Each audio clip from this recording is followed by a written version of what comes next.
Você já ouviu falar do famoso imposto sobre grandes fortunas? Ele está sempre ali, circulando nos discursos políticos, como se fosse a solução mágica para todos os nossos problemas. Mas será que é isso mesmo? Hoje a gente vai falar sobre o presente, o passado e talvez discutir um pouquinho sobre o futuro dessa ideia e por que ela é muito mais complicada do que parece. Spoiler, o buraco é bem mais embaixo, vem comigo entender.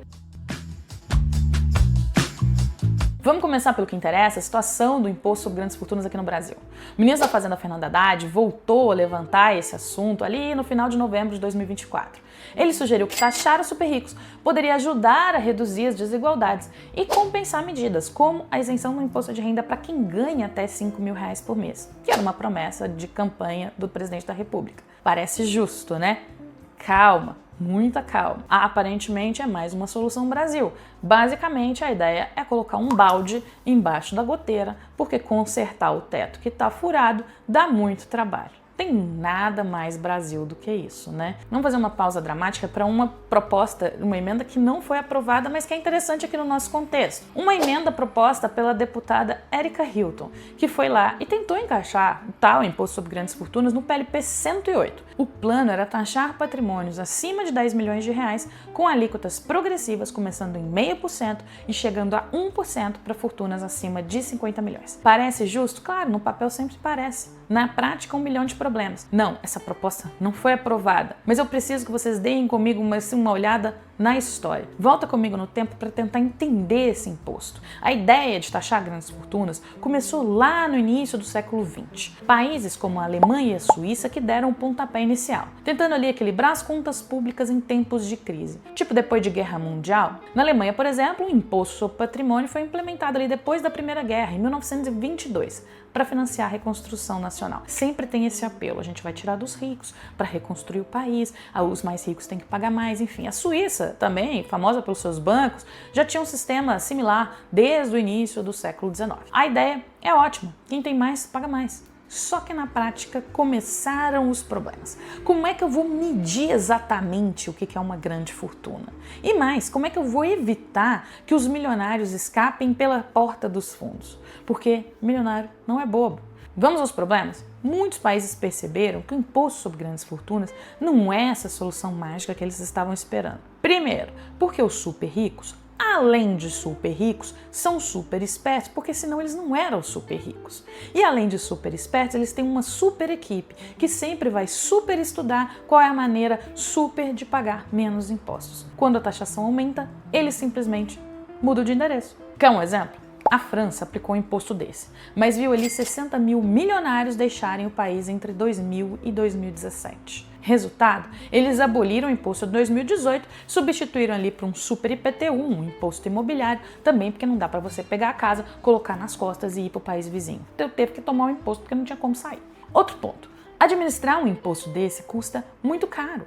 Identificar o que é uma fortuna, rastrear ativos no exterior, evitar fraudes. No final, o governo gasta uma fortuna tentando taxar outra fortuna. Quase cômico. E no Brasil, será que isso seria diferente? Dificilmente.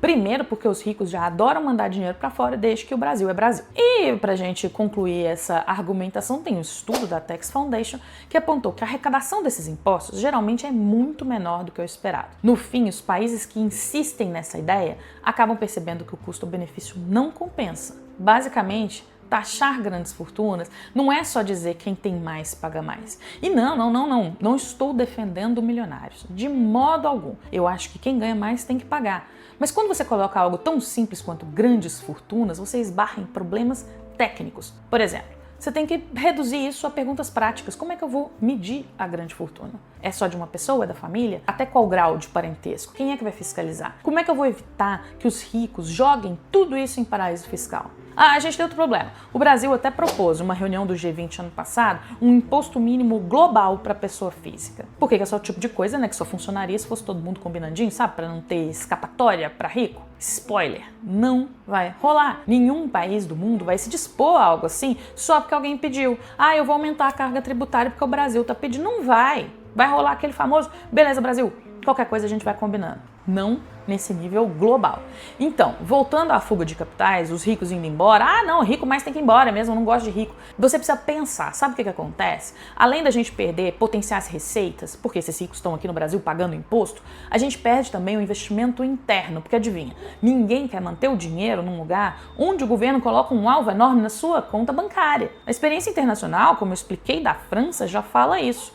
Só ficou quem não podia sair, por isso super IPTU. Resultado, um imposto caro de administrar e uma arrecadação que não compensava nem o custo da operação. Talvez o pior de tudo dessa argumentação seja a falta de noção do contexto. No Brasil, os super ricos não têm liquidez como nos Estados Unidos. Não dá para criar um come-cotas, assim, fácil, só já debitando da conta do super rico, porque aqui a riqueza geralmente está em terra, empresas familiares, investimentos de longo prazo. Taxar isso seria complicar ainda mais o já caótico sistema tributário brasileiro. E de quebra, a gente desincentiva qualquer chance de um crescimento econômico saudável, porque sim, as pessoas vão meter o pé. No fim das contas, a proposta de um imposto sobre grandes fortunas não passa, de mais uma tentativa de jogar para a torcida e tapar buraco com medida populista que parece muito legal no Instagram, parece muito legal num vestido do Met Gala, que aí coloca tax the rich, mas que na vida real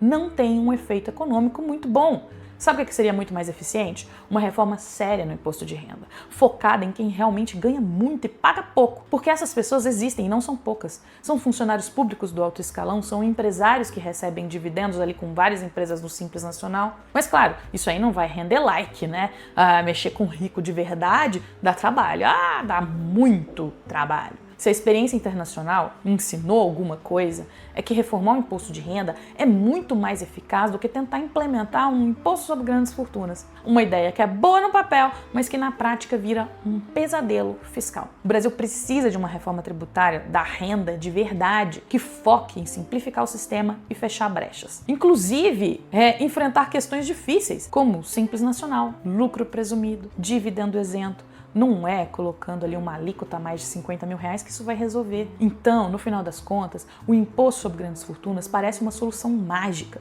mas a realidade é bem mais complicada. O que a gente sabe agora é que tudo isso exige condições que o Brasil ainda precisa construir. E você? O que você acha? O Brasil pode seguir por esse caminho, que os outros países já viram que não dá muito certo? Ou é melhor deixar essa ideia repousando lá na Constituição, como ela tá desde 1988? Deixa a sua opinião para mim nos comentários. Espero que vocês tenham gostado.